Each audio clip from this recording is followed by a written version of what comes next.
मैं देख रहा हूं, मुझे लग रहा है कि बहुत बेहतरीन है और इंडिया गठबंधन उस दिशा में बहुत बेहतरीन काम कर रहा है। और मुझे जितनी जानकारी है उसके मुताबिक 500 सीटों पर लगभग लगभग सहमति बन चुकी है। तो 500 सीटों पे बन चुकी है। यदि कोई थोड़ा बहुत और विवाद हो जाए तो मैं कहता हूं 50 सीटों पे और नहीं बने तो भी इसका मतलब है कि लगभग सहमति है। तो उस स्थिति में इस देश में सत्ता के लिए 272 सीटें चाहिए हैं और साहब 272 सीटों से ज्यादा पे तो सहमति बनी चुकी है। जहां पर थोड़ी बहुत नहीं बन रही उनमें वो राज्य है जहां भाजपा की सीटें ज्यादा हैं। तो ऐसी स्थिति में बहुत संकट का विषय नहीं, लेकिन अधिकतर जगह इतनी अच्छी सहमति आप तमिलनाडु से लेकर जम्मू कश्मीर तक सिर्फ 1.5 जगह कहूंगा, 1.5 इसलिए कह रहा हूं एक राज्य है भी और नहीं भी है, 1.5 जगह थोड़ी सी प्रॉब्लम है। इसी तरीके से जब हम पश्चिम बंगाल से या नॉर्थ ईस्ट से लेकर के चलेंगे यहां तक गुजरात तक, तो उस स्थिति में कमोबेश थोड़ी सी बहुत हल्की सी पश्चिम बंगाल में भी वैसे बहुत ज्यादा नहीं है। जो थोड़ा सा है वो यूपी में आके होती है और यूपी में आके होती है तो यूपी में सच्चाई है कि बहुत ज्यादा लड़ाई लड़ने की स्थिति है नहीं। तो उस स्थिति में जो भी जितना जो करेंगे उसके बाद फिर कहीं नहीं, किसी में कोई विवाद नहीं। तो कमोबेश मुझे लगता है कि अब लगभग ये स्थिति है कि कितना भी कर लीजिएगा तो भी इतनी सीटों पे सहमति है कि सरकार बनाने भर की स्थिति बन सकती है।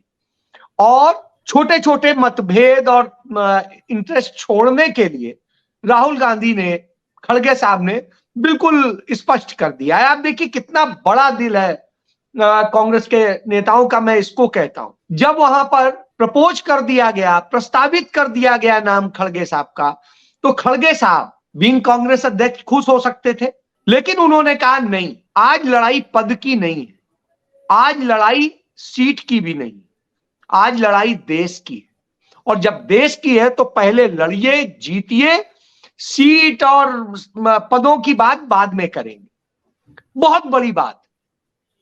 और मैं समझता हूं कि जितने चेहरे कांग्रेस के पास में और या इंडिया गठबंधन के पास में इस समय हैं, उतने चेहरे तो विपक्ष में या पक्ष में कह दीजिए, जैसे देश के हिसाब से देखेंगे तो साहब बिल्कुल नहीं है। आप बताइए ना भारतीय जनता पार्टी में कौन है? और तो ऐसी स्थिति में बहुत बेहतरीन स्थिति बन गई है और मुझे लगता है कि कोई बहुत ज्यादा अब विवाद की स्थिति नहीं है।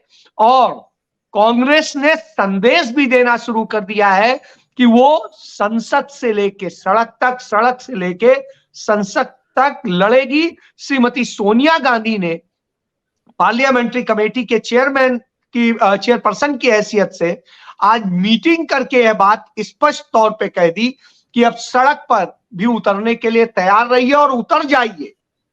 और नतीजा क्या? 2 दिन का सिर्फ देखिए, महिला कांग्रेस ने इतना बड़ा प्रदर्शन किया दिल्ली में, इस देश का मीडिया दिखा नहीं रहा, इतना बड़ा प्रदर्शन किया, संसद का घेराव किया, मीडिया नहीं दिखा रहा।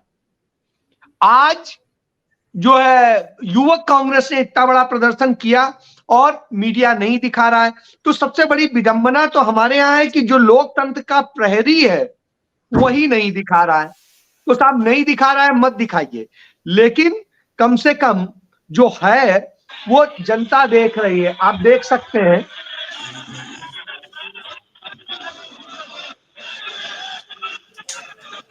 तो इस तरह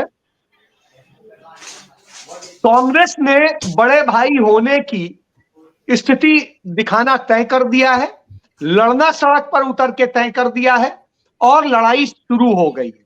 उत्तर प्रदेश जैसे राज्य में कांग्रेस पार्टी के जो प्रदेश अध्यक्ष हैं उन्होंने आज से ही उत्तर प्रदेश जोड़ो यात्रा की शुरुआत कर दी और बड़ा शानदार रहा है सहारनपुर से लेके।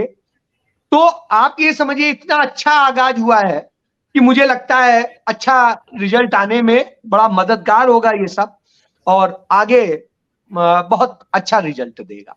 और मैं एक और चीज बता दूं, जो 2, 3, 4 जगह यह भी विवाद है कि हल्का सा शायद सीटों को लेके हो सकता है, तो मैं आपको बताऊं जैसे पंजाब में पंजाब में आम आदमी पार्टी भी चाहती है कि वो अलग लड़े और कांग्रेस भी चाहती है अलग लड़े, और यही शायद इंडिया गठबंधन के लिए ज्यादा फायदेमंद होगा, क्योंकि यदि ये एक होके लड़ेंगे तो विपक्ष का दूसरा सिरा जो है खड़ा हो जाएगा अकाली दल, क्योंकि भाजपा की तो कोई स्थिति नहीं है, वो उसके पिछलग्गू बन जाएगा। ऐसी स्थिति में यदि ये दोनों लड़ेंगे तो वोट इन्हीं दोनों में आएगा, अंततः मिलेगा इंडिया को ही, इसलिए उसका फायदा है।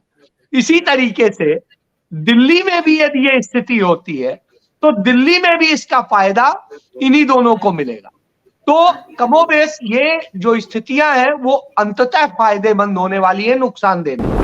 आप देख रहे हैं जनचौक का सोशल मीडिया प्लेटफॉर्म। हमारे YouTube चैनल को सब्सक्राइब करने के लिए बेल आइकन दबाना ना भूलें।